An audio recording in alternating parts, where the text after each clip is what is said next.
What up, y'all? It's your boy Kato. And Shawty Loke. Back at y'all again. Shoot Trilogy. Episode number 6, y'all. Episode number 6. Unscripted, uncut, unedited. Unedited. Episode number 6. How you feeling? How you feeling today? I'm doing all right, Shawty. You know, I'm paying attention to what's going on out here in the world. How about yourself? Me too, man. You know, all over social media, just seeing what's happening and seeing what people are into and what's inspiring people and bringing people down also, because it's always some bullshit to bring somebody down. That it is. You know, holidays around the corner, so I'm getting excited about that. How about you? You getting excited about the holidays? I mean, I've been trying to watch the type of stuff that I'm eating now. So Thanksgiving it ain't the same as it used to be. No, I can understand that, because it's gonna be some good food being passed around, and there's gonna be some stuff you might have to pass on this year. Yeah, some stuff I'm gonna have to overlook. Oh man, you know you're gonna have to glutton for the day. Just take one day of just straight glutton and say, man, you know what? After that, I'm back to normal. I don't know, man. I don't know. You know, I mean, I've been off the pork for a minute, so I don't think I can hop back on it. Yeah, well, I can feel that. But, a lot of people don't cook with pork no more. They're using a lot of smoked turkeys and this and that. And yeah, I'm with the turkey. Yeah, a lot of people are backing away from pork just because, they find out how, they farm raising animals now, they putting all this genetic growth in them. People just backing off of pork. And plus, it's so expensive. Bacon is just, I love bacon. This shit is expensive. I ain't had no bacon in a minute. Man, you missing out. You missing out. Bacon is great. Bacon will wake you up out your sleep. Yeah, I know the smell, though. No, I ain't had no bacon in a minute. I ain't had no pig in a minute. I've been pushing back. Man, well, that's a good thing. Health is the most important thing out here. So, you ready for all the pictures? Everybody gonna be putting all these pictures on social media. They food like, oh man, look at this plate of this, look at this plate of that. You ready for all that? You know what? Honestly, no, because I don't see it. I'm not a real social media type guy. I mean, I do Instagram over everything. Yeah, and they don't do that a lot on Instagram. Instagram ain't about the, look what I cooked and look how I did this and look how I did that. That's more of a Facebook thing. Yeah. I cook a lot of great shit, and I never post it at all, because I be like, man, why would I post my food? I don't understand that. Why would I post my food? And then just the same way how you got niggas post their money, like. Now that's something I don't get. You know what I'm saying? Like the posting of, showing your money and showing that on Facebook. I mean, you pretty much Facebook, Snapchat, all that. You're telling on yourself. You're telling on yourself. You're telling on yourself. You setting yourself up to be robbed, to be, incarcerated, whatever may happen, because you out here showing your money on social media. Like, and a lot of these niggas showing their money because that's all they got. If you look into their life, your whole stash, showing everything. You look into their life, they have nothing else. Like, dude, you don't got a car. You living with somebody else, and you on social media showing your money off. Yeah, I remember at one point in time when I migrated from the city we originally grew up in to another city, and I would literally see people walking down the street in $600-$700 Pelly jackets. Mm-hmm. Ain't had no car. You walking down the street in a $600-$700 Pelly jacket, dead in the wintertime, and ain't got no car. Man, I didn't understand that. Do not understand. But it went from that to now is you on social media and you showing all your money. And please don't. I mean, when I say all your money, I mean all your everything money. You got, your whole life stash you putting on social media. Yeah, that's crazy. I know. I've been wondering about these folks and what's going on. Like I say, I love Facebook. I'm on it all the time. I'm looking at, my friends posting about their kids, about family posting about little cousins I haven't seen and good events. Some of them bad, what I'm saying? But the whole thing is, I'm not going to put my personal business totally out there like that. Like, pull out all my money and be like, oh yeah, I got 10 stacks, I got 13 stacks, and put it on social media for what? Right. What does anybody get out of that? Like, I guess it's just showing out. But for who? Who are you showing That's out for? That's what I be trying to figure out. Who is you showing out for? Who you showing out for? Is it for the women? Because I mean, that's and it's not a shot at women, but for men, that's been the downfall forever. Like, come on, man, you gonna dry snitch on yourself, especially if you got something. If you're doing something ill-gotten. Yeah. If you're doing something ill-gotten and you on there showing all your money, like, come on. I don't know what make you think some good is gonna come out of this. Yeah, I mean, you might get a few panties, but the paintings that you're gonna get now is gonna be short lived to the time that you're gonna get behind showing all this. I don't want them folks in my business like that. I know. I don't need them folks in my business like that. So, I mean, you know, coming up the way we came up, it was always, you know, we wasn't ever pocket watching for one. Yeah. And then for two, there was always that mystery, like, you know, you had a good conversation that if you in the barbershop or if you know you somewhere hanging around with the fellas, like, man, you see that new whip my man just pulled up in, he doing this thing. I wonder how he getting it, like he getting. It was always that mystery. And that's what I always love, running with that mystery, because what that mystery actually does is even when you down, nobody knows. Nobody knows when you down, because if you always pulling out your money, if I catch you one day you ain't pulling out no money, you know what I already know? Man, you don't got no you money. Ain't got it. You ain't got it. You ain't got it. Oh, was that yours? You was pulling out. You know, but sometimes a lot of people get that twisted too. You know what I'm saying? I've seen where people pull out the plug money. Yeah, the front money. You know what I'm saying? Like, man, I got it. You know, and catch then you a couple hours later. Yeah, like, where that money at? Man, I'll put it up.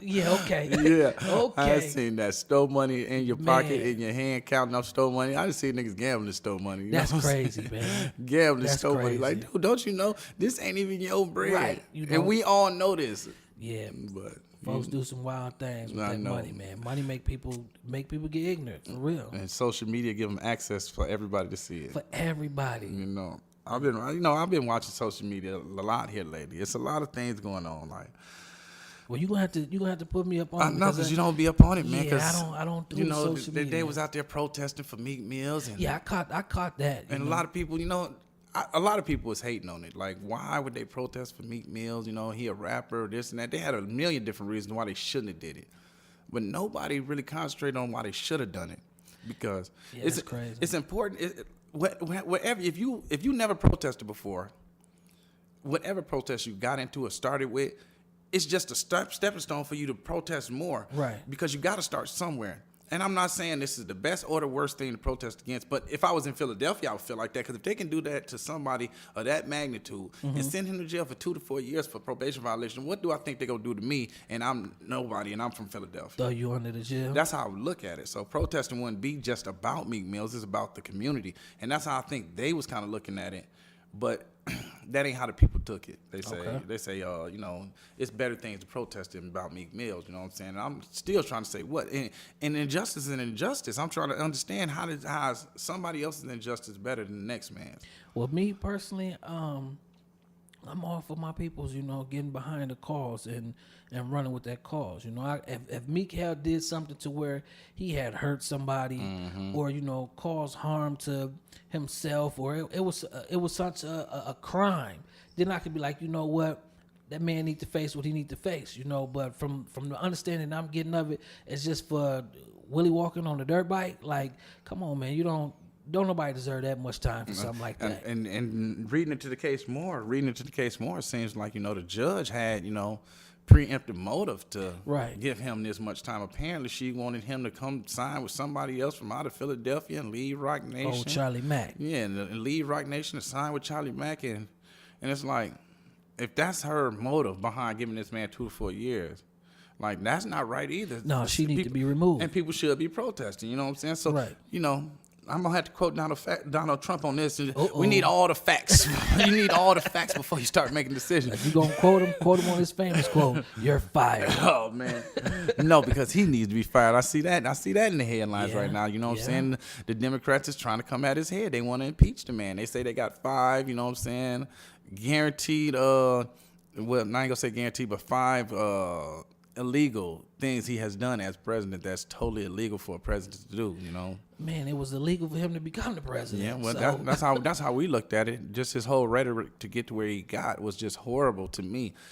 Yeah, I remember growing up as a kid, like, even though, the candidates that was running back then, they wasn't perfect people, but you had to have as close to a perfect or squeaky background that you could possibly have to become president. And none of this can start spilling out on the campaign. Man. If any of this starts spilling out on the campaign, it was over for you. Right. You know what I'm saying? I'm talking about, back in the day, prior to 2000 things just started changing. Right.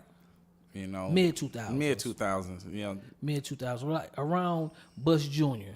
Bush Jr. You know, with the Florida situation, that's when people just started saying, you know what, if he can get away with that, let's see how much more we can get away with. You're right. You're totally right. That's when it really started to change. You could really see the difference that people now could say and do anything on the campaign trail and still get elected while they doing those things. You know, like now it seems like the more dirty things you could do or speak about somebody, the better your chances the better your chances are. That's a horrible way to go about democracy. What does that say about us as a society? Does that say that we love drama? Yes, that's exactly what that says, that we love drama more than we love anything. And just to go right back to some things that I have previously said, love and hip-hop, drama is the most sold thing in this society. It's something it's not necessary, you know. But that's because. But if you look back to it though, that's the DNA of America though. Yeah. That is the DNA of America. I mean, people are so quick to say, you know what? I don't understand why this area is so violent or such and such is so violent. Man, America is violent. We approaching Thanksgiving. We approaching Thanksgiving, and you know everybody gonna talk about eating and getting their bellies full, and you know what moms is cooking or what grandmas is cooking or what me and the missus is cooking, you know, and that's cool. But people tend to forget that this is and was one of the biggest massacres in American history. Yeah.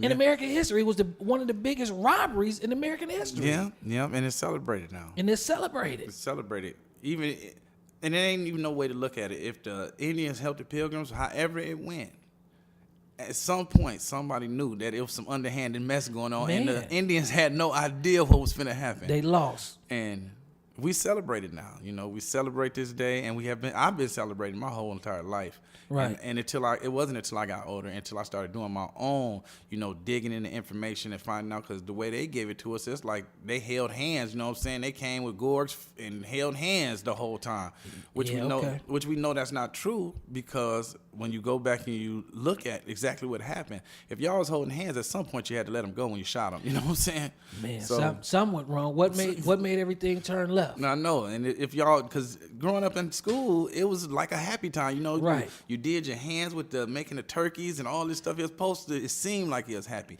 like the Indians and the Pilgrims were best friends. And then it all went to hell. And that part of the story has been excluded. And don't know why. Like, why did it go to hell? Who said, you know what? I want the biggest space over here. You know, I want this big house. You get this hut. Yeah. Like, who made that decision? Yeah. Well, I'm gonna tear down your hut so I can put up this big house. So who made them decisions, and why is them not part of the history books? Y'all give us the part of the history books that we got, but it does not explain anything. So, like you say, where did it go wrong? When did it go wrong? Yeah, I mean that's why I say, you know, in the DNA of America is violence, is drama, you know, and I mean that's the current state of America where we are at now is a sad point and a sad place, but we just repeating history. Yeah, it's necessary. It's a necessary point. Just like with Colin Kaepernick, you know what I'm saying? Ali was the same way. You know, he was hated. He was hated as being an athlete, not appreciating what the world or the United States offered him and gave him because he could box. You know what I'm saying? He didn't appreciate that. And they didn't give it to him. That was a talent he had on his own. Everybody who if you're in the NFL, it's a talent that you got on your own. You know what I'm saying? Like, yeah, you might have noticed my talent, but I already had this talent. You know what I'm saying? I didn't. It's not like you just come up and sign up a permission slip to be in the NFL. You know what I'm saying? I had to work to get here. Really hard. I earned my position. Really hard. And, you know, now that they gave Kaepernick, how you feel about them giving them, GQ giving them? Well-deserved. Citizen of the Year. Well-deserved. You know, a lot of people say they should have went to J.J. Watt, raising that $37 million in Houston, a couple other athletes. But that's been done before. Yeah, that's not. What he's doing is socially changing the landscape of the United States. He has kneeled in front of the national anthem respectfully, and brought attention to a situation that is getting out of hand. That a lot of our counterparts are not acting like it's happening. They still ignoring that it's getting out of hand. Racial divide in this country is getting worse and worse and worse. Do you think so? I think so, but I don't think it's because it's not from the black end like they trying to make it like black people are against like we're not against anything. We're against injustice and inequality, but that's it. But see and that's where and for people that's listening, they can go do their own research.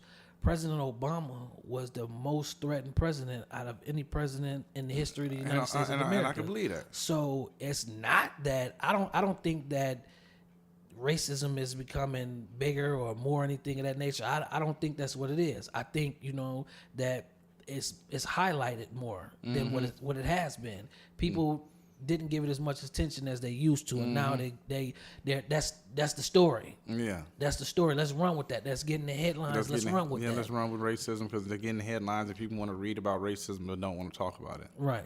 So I can understand that, but what I don't understand is how all these massacres is happening in this country. Man, being committed by the same exact people who telling you guns is okay, guns ain't out of control. White men are going around and have been going around for a long time doing mass murders in this country. Yeah, they killed the Indians. I mean, it's the DNA of America. No, but it's not the DNA of us, though. It's not the DNA of me and you. No, I mean, we are Americans. Yeah, we are totally Americans. We are Americans, and we're comfortable with it and understanding to it because we are Americans. Yeah. So we might not be pulling the trigger or part of the planning of the massacres, but we say we accept it just along with anybody else. We're not protesting it. We go along with it because it's like, oh man, until the next one happens. And it's like, wow, again. I know.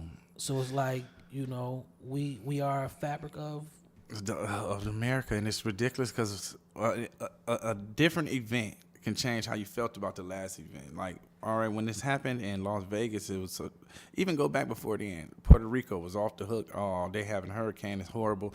Right after that, it's a shooting in Las Vegas. Everybody forgot about Puerto Rico. Said, oh, well, they forgot that your president was throwing tissue and paper towels like he was playing basketball. Yeah, like he's shooting jump. And it was acting like he had a nice form about the situation. I was looking. I said, look, he looked like he got a little wrist on. Look at the president trying to. It was all fake. I know, because that's no kind of way of people. If people need anything, throwing them anything is not the way. So disrespectful. I know that's just totally disrespectful. That's not the way to do anything. If my kids was to throw me something, it's going. I know the only thing I want you to throw me is a life preserver because I'm in the. Like, if I'm down and out, don't throw me no money. Don't hand it to me. No, I don't want you throwing me money. Like, here go a jump shot for $100. That's crazy. Oh man, look, I don't think you respect me enough. The level of disrespect is crazy. And I mean, like I say, man, it's the DNA of America, man. I mean, when has it not been this way? That's the question that people need to ask. Go back to the test of time and say, you know what, Trump is bringing out the worst of people and everything. Tell me, when has it not been this way? And I guess you are right. It's not that he's bringing it out. Well, I guess he is kind of bringing it out because some of these people are doing things now and talking to people now. Well, no, he's just the bully for it. He's the face for it. I'm not gonna say now because they always done it. It's just being more recorded now. It's more recorded because of social media, because of outlets for just the average Joe to be able to post it now, to where it was up to the big news media to decide if it was newsworthy or not. Now you don't have to worry about that. You don't have to worry about that. Me and you can be news reporters right now. If we see something, we can record it, give our opinion on it, and ship it straight out to Facebook. Or YouTube. World Star, or anything. Or you Trilogy. Y'all can send it to us too. Yeah. So, I mean, I think that's the question on hand. When has it not been this way? Yeah, when has it not been this way? You're totally all right. My years of being on Earth, I have not seen it not be this way.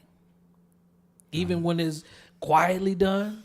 Or when it's being loudly spoken. Yeah, it's still the same. It's still the same shit either which way you get it. Now I just think is different for black people because even though America wants to tell us that we are not You know what I'm saying? We're not the majority, but we pretty much next to the majority. The black population has grown so big. That's why you see your president, the presidents, the candidates that want to become presidents, they're out trying to get the black vote so bad because they need it. Because if we were just only a small population like they claim us to be, if we only 10, 15, 20% of the population, they don't need us to win. No. If you only need 48 to 50% to win, you don't never have to go to the black people and ask the black people to help you win. You know what I'm saying? But because our population has grown so strong and so big, they need it. I know. Well, you talk to the census people, it ain't. It's not growing at all. Yeah, that's because they don't want us to know that the population of white people are shrinking, and that's a lot of reason why a lot of white people are mad. It's not that they're mad at us or they mad at any other race, anything of that nature. They mad because, you know, now I heard the guy interviewed with Charles Barkley. He said that he feels like his race is going to be erased. They're losing their stronghold on America. And that is the fear. They have that fear that one day that the white race will not be the dominant race. And my outlook on it is, no race should be the dominant race. No, yeah, it's still always the human race, like, right? You know what I'm saying? So that's the way I see it. Like, play it equal across the board. Yeah, but I guess once you put yourself on a pedestal that high for that long, it's hard to kick yourself off. Yeah, I would imagine. It would be hard to kick yourself off. I would imagine, yeah, because I would say I'm the king of my castle, and to not be the king anymore. I guess I'll be bothered, but I'm not gonna go out and, you know what I'm saying, just start trying to destroy everybody else behind that. Like, no, I don't see that. I know. Like, I was just talking to my mother the other day, and I said, man, if you was to read a history book of America, a true history book, it would probably be the worst book you ever read in your life. Yeah. It'd be the worst book you ever read in your life to say, this is what step by step happened for y'all to get in power. Y'all took the indigenous people here, killed them off, took all the land y'all wanted to from them. Even the Mexicans, including the Mexicans who had California and Texas and all that. Man, y'all did the that. whole Southwest Coast y'all was did that Mexico. to them. Y'all did it to them, and then y'all enslaved black people, which I still don't believe in the Atlantic slave trade. It's just unconvincing to me that many people getting to get on a boat. No, it was already black people. Yeah, that's just too unconvincing to me, and it's always has been that many people can get on a boat. Y'all can have that much food and water and on a 5-month trip, and then they live. I just can never believe that. But anyway, Right. If you read this history book for what it really is, not the history book that we was taught in school, but the true history book, it would be horrible. Like, yeah, and if my race done that, I would be horrified. Okay. I would be horrified. I would say, man, this is a damn shame. We need to apologize to a lot of people, even though I didn't do it.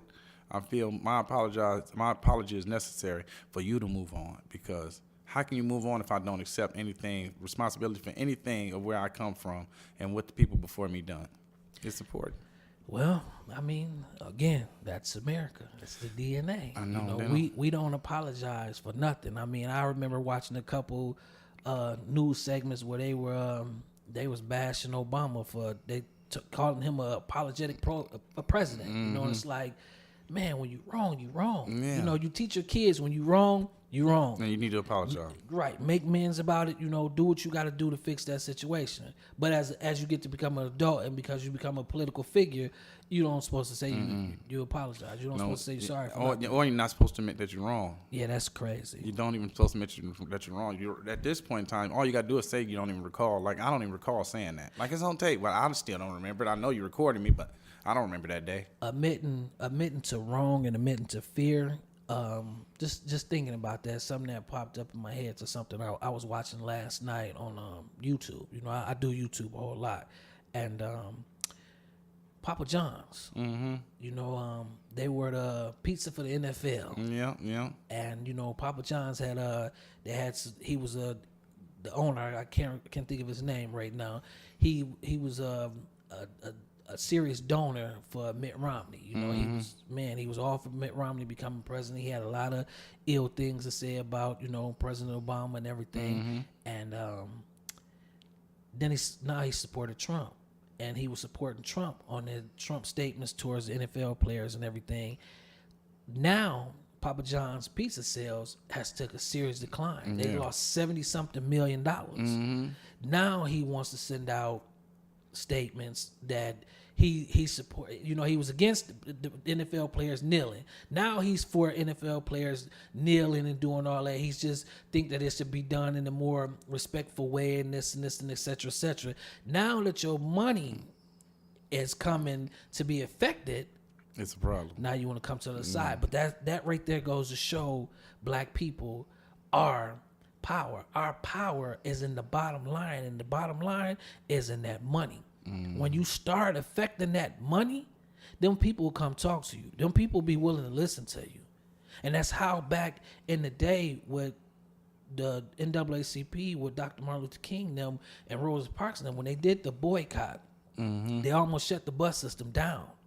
And that's how Rosa Parks was able to help pioneer into black people being able to sit anywhere on the bus they want to sit into, because you start affecting that bottom line. And they was not finna let that happen again. They're not finna let that happen again where we out here got buses running and people ain't on them. No, man, it's gonna hurt the city. The city needs that money. And I don't care what city you in, that city needs that money. It needs that money, and it also needs that bus line, you know what I'm saying, for people to get around so the city can operate. Because some of these people don't get to their jobs, the city don't go well, you know what I'm saying? Right. You need these people to get to their jobs and so they can operate. So it's That's the bottom line. I know that's the bottom line, but we as a people, if we start, you know, checking our spending power, because we are the biggest spending power in this country, man. On too many hair, shoes, clothes, just too many things that we are responsible for, that we buy the most, that are not.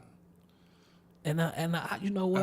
They're not economically sound. Going off a topic, you know, and I don't normally like to bash, you know, my peoples in any type of way, or any people's period, if you don't deserve it. But it's the holiday season coming up. You know, we hear Thanksgiving, but Christmas is coming up. Yeah, Christmas and I know right around the people's corner. about to be out here doing all this Black Friday shopping and buying gifts and everything. And I just want to say to the listeners, y'all stop buying Michael Jordans. Stop running out buying y'all kids Michael Jordans. Y'all stop buying Michael Jordans, because Michael Jordan is not for y'all.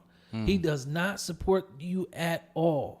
He does not. All this money that you've given him, he does not stand up for you. Tell me one time when you've ever seen Michael Jordan stand up for anything unjustly done to anybody that looked like him. Not one time. Not one time. But you'll see somebody as a LeBron. LeBron is vocal on when things aren't right. Yeah. He's very vocal on when things ain't right. And through Michael Jordan's whole career, through Michael Jordan's whole life, I've never seen him speak up for anything that was unjustly done.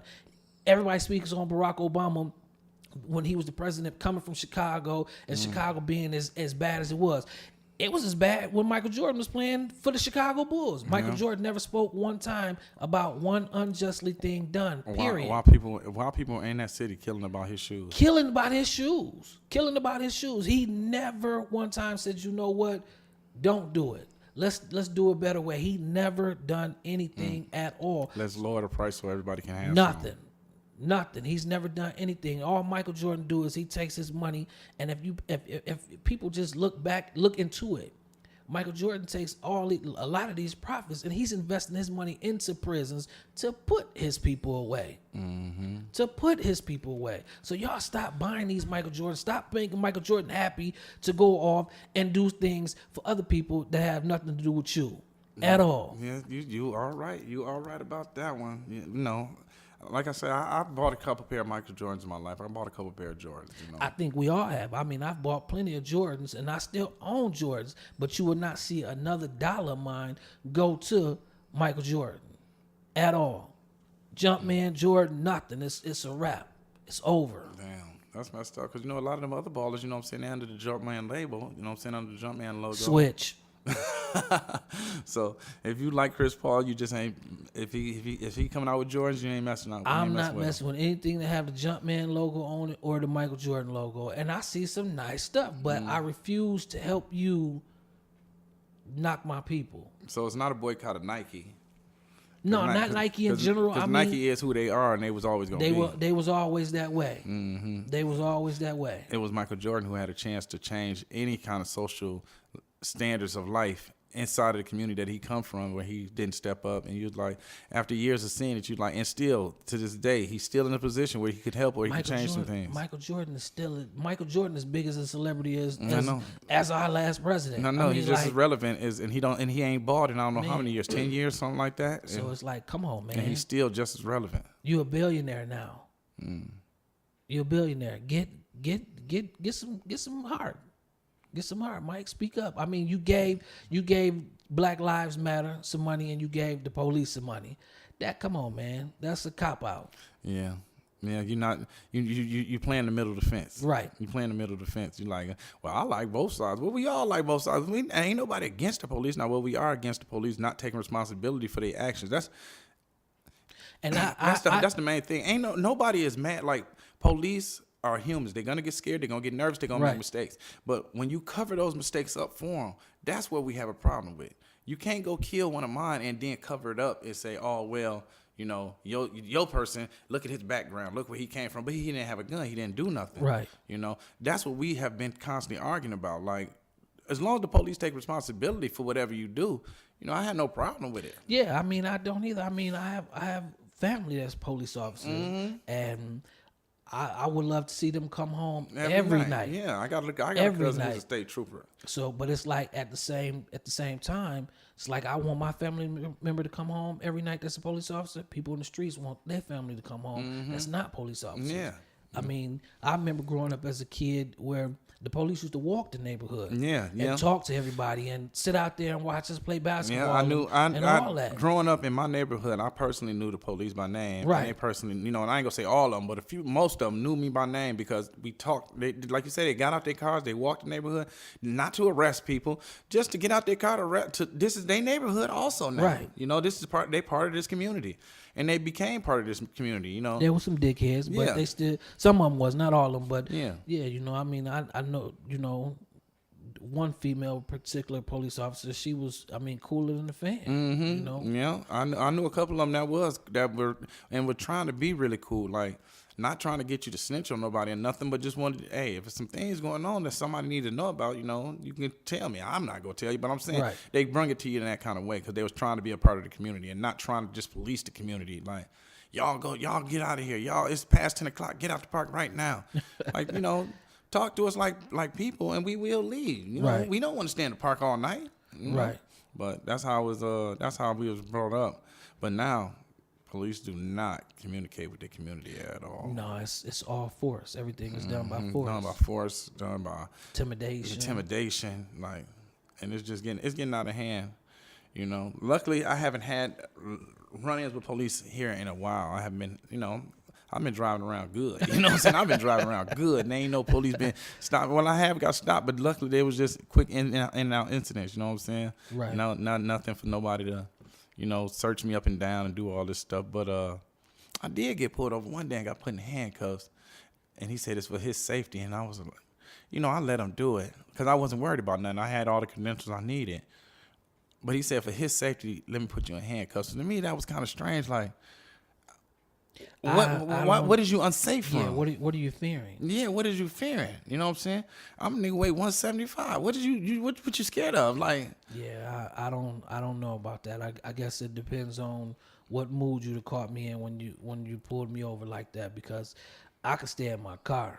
Man, and you should be safe. Well, I could sit in the back of your car, and you should be safe, and you'll be fine. Yeah, but you'll be fine. They just handcuffed me for a minute. You know what I'm saying? They didn't really do no search and shine and light in the car. Didn't see nothing obvious. So you were handcuffed inside your car? No, they stood me outside the car. Okay. You know, and I probably had the handcuffs on maybe for 3-4 minutes. You know. Yeah, it's 3-4 minutes of my time that I gotta remember. I know, and I do. And, well, I ain't gonna say I remember because I almost forgot till we started talking about it that I was handcuffed because he said it's for his safety. Yeah, I've been jacked up by the police. You know, I mean, a lot of it probably had to do with my mouth and things that I was choosing to say and do. But I've been touched by them. They, you know, jacked me up, let me know we hold all the power. We do what we want to do and get back in line. And you know that's been with me ever since that moment. I mean, it's not to the level where I've seen other people get jacked up. You know, just tossed around a little bit. You know, handcuffs tightened, squeezed, and arm twisted up a little bit. Yeah, I'd have been through all that. And you know what? And it came with the territory. You know what I'm saying? It came with the territory. I was in places. Not saying I was doing illegal things at that time, but I was in places where illegal things was happening. Right. Anybody liable to get jacked up. You know what I'm saying? Because the police, they humans. They coming in. They nervous just like you nervous. You know? Yeah, but growing up in the hood, you know, we expected that. Yeah. We expected that. You know, if we out here doing something wrong, it's y'all job to catch us. It's our job for y'all, you know, for us to try to get away. And it used to be like that. Now people can shoot you in the back for trying to get away.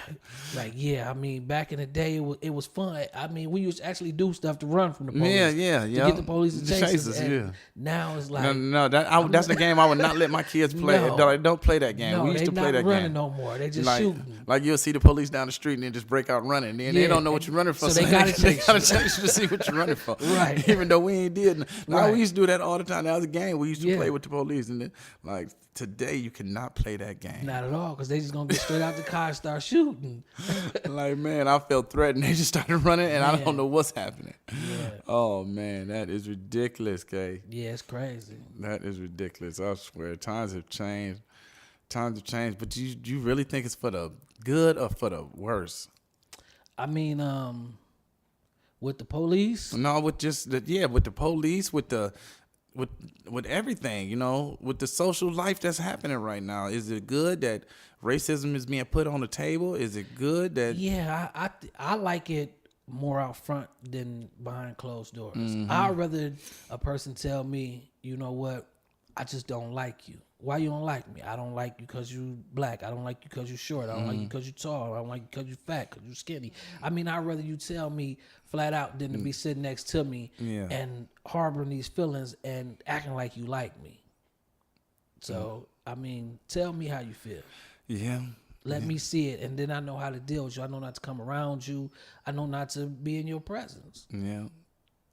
You know, I like I said, I'm a social media junkie, so I'm always on it, and I see all these like clips of, you know, white women, white men, and they on buses, they at grocery stores, and they, you know, literally cussing people out, like, and it's just not black people. It can be Asian people, it can be Mexicans, and they going in on them like. Yeah, we not the predominant hated race anymore. I know, and it's like, man, it's white people now are hating everybody. They hating every race. Loss of position of power. They like, you need to speak English here. Like, he talking to his friend. You know? He can't even talk to his friend in their language. No. One lady from Canada, she said it's against the law not to talk English in Canada. I said, huh? Wow. I think she don't know the law at all. She don't know nothing about the law, because I'm pretty sure you cannot implement that as a law that you have to speak a language. Yeah, that's deep. But that's how far they go with it. And it's just, you know, and I've never been just an outright prejudiced person. Like, oh, I hate white people just because they white. I never have been, because there's no reason to. Right. But I felt like I have felt it on the other end, like, a lot of white people that didn't like me just didn't like me because I was black. And I got a lot of cool white friends that I grew up with that I'm cool with, girls and everything. Right. I don't think they prejudiced, or they never acted prejudiced towards me, but I don't know how those same people that I haven't been around for years, how they would act today, you know. Well, all my white friends are still my white friends. The ones I grew up with, the ones that didn't like me because of the pigment of my skin, and those that got to know me that didn't like me because of the pigment of my skin color, you know, we cool now. Y'all still rock out now. Yeah, we still cool. I mean, it's not like we talk every day and everything, because you know, you grow up, you everybody's lives go in different directions. But when we do see each other, or you know, we cross paths on, you know, Instagram or something like that. You say what up to them. them. You know, it's all, man, how you doing? How's the family? How's everybody? You know, been a while. You know, be glad to see you sometime. Cool. No problem. I'm with that. But, I mean, it's just like I say, it's the DNA of America, man. And I mean, people need to stop acting like this ain't America. Well, then America need a blood transfusion bad. It ain't going to happen. It needs a very, very serious blood transfusion, because if that's the part of their DNA, it ain't going to happen until God come get it and make it happen. And I know you don't want to hear it, Sholly, but it is what it is. You know, it is what it is. Man, I just don't even go there, because that's always been the worst shit that I've ever heard somebody say. Like, I can't wait till Jesus come. I'm like, You can't wait for the world to end. Like, you in a rush for that? Man, I mean, I think that's just people talking because Because don't nobody want to die. nobody want to die. Don't nobody want to die. Well, if you're talking, that's just the wrong way to talk about it. Like, cause I know you heard that. There's people who say that, like they can't wait for Jesus to come back. Pastors say it and everything, but that's a good way to sell your story. Yeah, That's a good way to sell your story. Because to tell somebody that, like, man, look, don't hurry up and get me killed. I got something to do tomorrow, man. I got places to go next week, man. I'm already planning some shit next month, man. Right. Don't be trying to get me over with. Yeah, Like, so that's the DNA of America. So I mean, what else can you expect? But I don't know, Shally, that's America.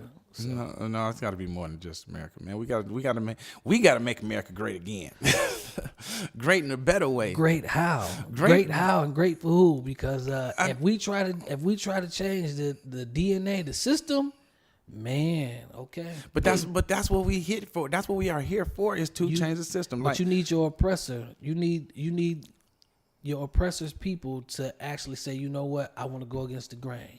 Black people can't do it by themselves. Asians can't do it by themselves. Mexicans can't do it by themselves. No race can do it by themselves. It's gonna take everybody to come together and say, you know what, we don't want to live like this no more. Well, it's only one way to actually do it, and that's for us to get out and vote in our local areas. What the hell do that mean? If we don't start voting and getting the lawmakers Voting for who? vote, we need more people running. We need more black people. We need more Asians. We need more Mexicans. We need more. So you believe in the political system, is what you saying? No, but that's where the DNA coming from. So that's where it's leading back That's to. a front. The DNA coming from them, the puppet masters that's behind the system. So until you can change the puppet masters or get the puppet masters out of the position, man. So you you can don't think as there as you want. So you don't think climbing that ladder, the political ladder, is no way? That ain't no way to get you closer to the puppet masters. Nah, because a lot of people that's in them positions don't even know who the puppet masters is, and if they do, they can't have no conversations with them. They can't have no conversations with them. You got to be at the top of the president and the president Over the president and above. You got to be top tier. Top 1% of 1%. So if it's like, and I mean, you can't even just be the 1%. You got to be, like you said, the 1% of the 1%. And it's like, come on, man. How many people will actually be able to do that? Not none that I know. Your local congressman, he ain't gonna be able to do nothing. He probably just if he's a millionaire, he's a small time millionaire. So they laughing at him like, man, you disposable. He's like, I'm a millionaire. Yeah, $2 million not enough. Not enough, not enough. That's pocket change. Like, I just spent $1 million on, parking my cars and my boats. Like, come on, man, you disposable.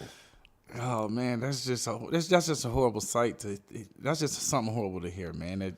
It seems like we can't change the DNA. That we have to roll with the punches. We have to live this lifestyle, no matter what.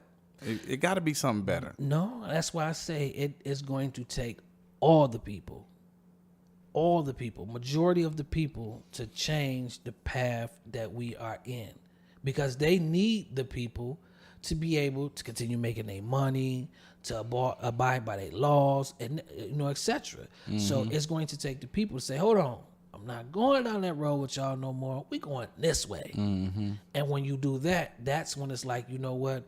Okay, we got to come up with a new plan. And coming up with a new plan means you got to change the format. And I know you probably don't know this, but this is the question I always wondered. Like, if a church starts a business, do they have to pay taxes on that business?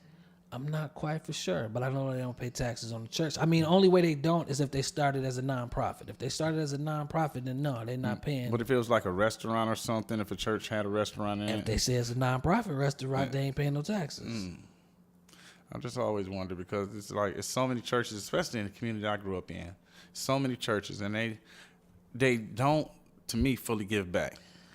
Man, that's the churches of America. This is another part of the DNA. That's part of the DNA, the church hustle. That's what's up. I guess, but I'm out here and I'm going to continue to fight to find ways to try to change the pulse of the DNA of however you want to look at it, of America, because I am a part of this system and I don't like it. I don't appreciate it. We got to get rid of Dana. Dana. DNA. We got to get rid of her. Man. But we got to have some kind of DNA. We got to have some kind of something that's... Let's create a new one. Yeah. Because right now all we have created is that our dominance is all that we go by. Like America goes around and dominates the world in any type of way it wants to. And if you say no, we going to war with you. That's the way. That's the attitude. Yeah. So, but on that note, we're going to have to get back with the peoples on the next episode. Next episode of your trilogy, we most definitely appreciate y'all. Y'all keep on listening in. Keep on subscribing. We out here trying to change the world one step at a time. Change the DNA baby. of America. All right, y'all. All right, one love.